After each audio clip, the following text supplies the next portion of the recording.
talking about school safety. Different school districts adding weapons detectors. Not long ago, Spotsylvania County Schools installing those detection systems at football games. And Prince William County also started adding them for some of their sporting events.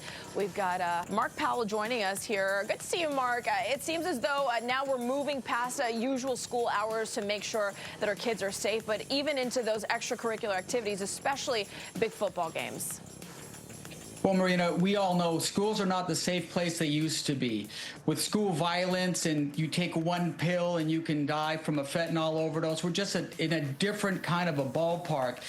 Back when I went to school, this is ironic, guns were allowed in school. We had, the ROTC had a shooting range on my campus, and you can talk to any of the boomers over 60, they'll say, oh yeah, we used to bring our shotguns to school and go dove hunting right after school, so it wasn't a big deal. But somewhere in our country, somebody thought, okay, it's going to be a good idea. I'm going to go shoot up a school. So yes, you have to have metal detectors in school. Now, no, Marina, metal detectors are a great deterrent, but they're not going to stop the crime. If you see what just happened here in Leland, Mississippi, 6 people were killed after a high school football game last month. This broke out of the school area. So, you know, you have to have school police in the campuses that are part of the culture, part of the fabric of the school district. So if somebody does have a gun or somebody is considering some type of violence, the students are going to feel comfortable to go to the school police officers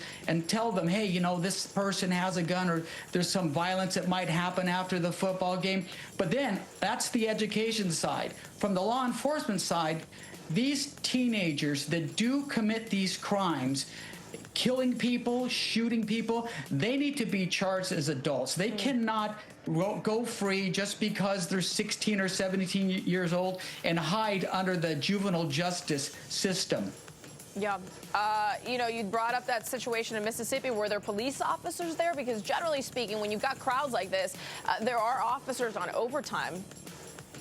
You're 100% correct, Marina. There were police officers everywhere, yet still a fight broke out and people were shot. So part of the situation is schools need to teach students how to de-escalate situations. What a lot of people in the general public don't know is a shooting can occur by merely a stare, one word, a hand signal, and the students automatically go from level 1 to level 10. Fighting doesn't occur, they go straight to the guns. So students need to know this shooting is a last resort. Shooting is no resort. You don't shoot anybody for any reason, especially at a school event. Now, putting in these metal detectors is going to create a sense of security on the campus. But I would even advocate for searching vehicles if they enter a public school.